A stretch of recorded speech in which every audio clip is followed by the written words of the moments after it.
Hi friend, আমি অমিত আর তোমরা দেখছো ঘোরামি bird farm YouTube channel.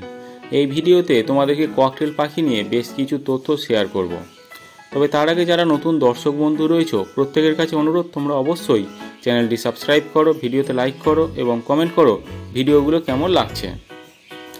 Cocktail পাখি হলো অন্যান্য পাখিদের তুলনায় অনেকটা শান্ত প্রকৃতির পাখি এবং এই পাখিগুলো যদি তোমরা ভালোভাবে প্রতিপালন করতে পারো তাহলে সেখান থেকে বেশি পরিমাণে বাচ্চা উৎপাদন করতে পারবে। ককটেল পাখি প্রতিপালন করার জন্য তোমরা প্রথমে একটি ঘর তৈরি করবে। সেই ঘরের দৈর্ঘ্য হবে লম্বায় 3 ফুট, প্রস্থে 2 ফুট এবং উচ্চতায় 2.5 ফুট হলে সবচেয়ে ভালো হয়। সেই সঙ্গে পাখির ঘরের মধ্যে কিন্তু পর্যাপ্ত পরিমাণে যদি আলো বাতাস থাকে তাহলে পাখিদের গ্রোথ খুব তাড়াতাড়ি বৃদ্ধি পাবে। প্রথমে তোমাদেরকে ওই খাঁচা তৈরি করার পরে এক জোড়া মেল এবং ফিমেল পাখিগুলোকে সিলেক্ট করতে হবে। এই পাখিগুলো সিলেক্ট করতে হলে যারা এক্সপার্ট লোক রয়েছে তাদের ক্ষেত্রে তুমি সাহায্য নিতে পারো।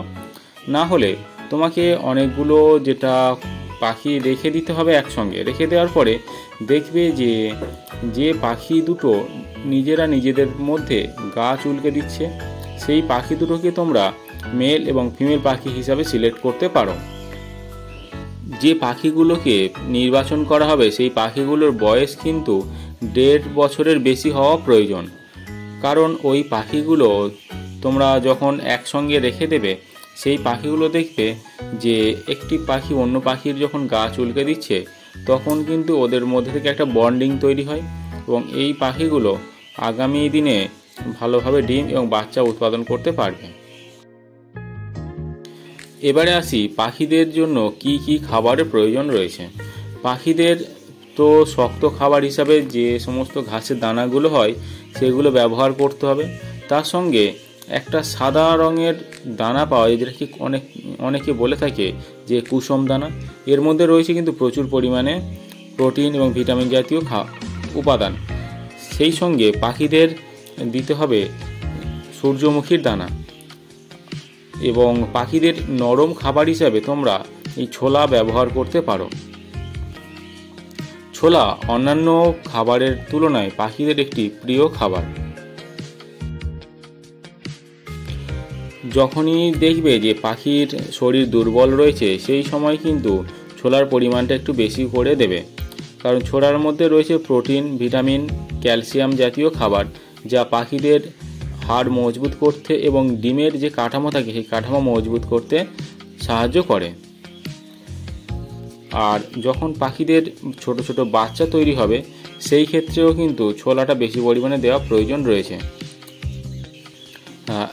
এই ভিডিওতে দেখছি যে পাখির ছোট বাচ্চা হয়েছে এবং পাখির ভিতরটা অনেকের মনে হতে পারে যে নোংরা হয়ে রয়েছে, কিন্তু এই যে আবর্জনাটা রয়েছে এগুলো পাখির ছোট ছোট বাচ্চাদের শরীরকে গরম রাখতে সাহায্য করে।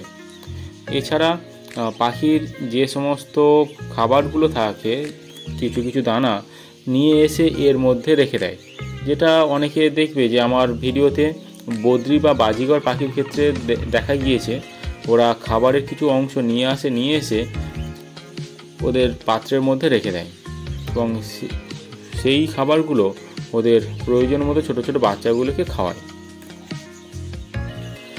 এই ক্ষেত্রে দেখো যে ছোট বাচ্চাটা মার কাছ থেকে সরে গিয়েছিল, মা কিন্তু আবার সেই ছোটো বাচ্চাগুলোকে নিজের কাছে রেখে দিচ্ছে এবং বাচ্চার শরীরের মধ্যে যে টেম্পারেচারের প্রয়োজন রয়েছে সেই টেম্পারেচারটাকেও মেনটেন করার চেষ্টা করছে।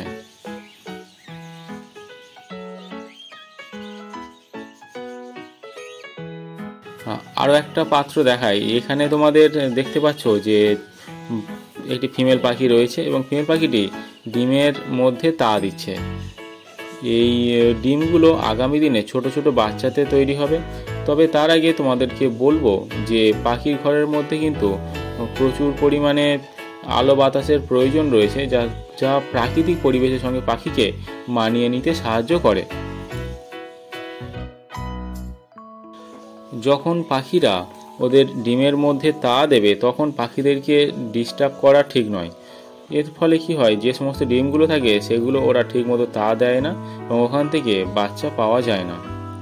ভিডিওটি আজ এই পর্যন্ত। ভিডিওটি কেমন লাগলো তোমরা অবশ্যই জানাবে। আর নতুন নতুন ভিডিও দেখার জন্য অবশ্যই চ্যানেলটি সাবস্ক্রাইব করো, ভিডিওতে লাইক করো এবং কমেন্ট করো ভিডিওগুলো কেমন লাগছে। ভিডিওটি শেষ পর্যন্ত দেখার জন্য সকলকে অসংখ্য ধন্যবাদ।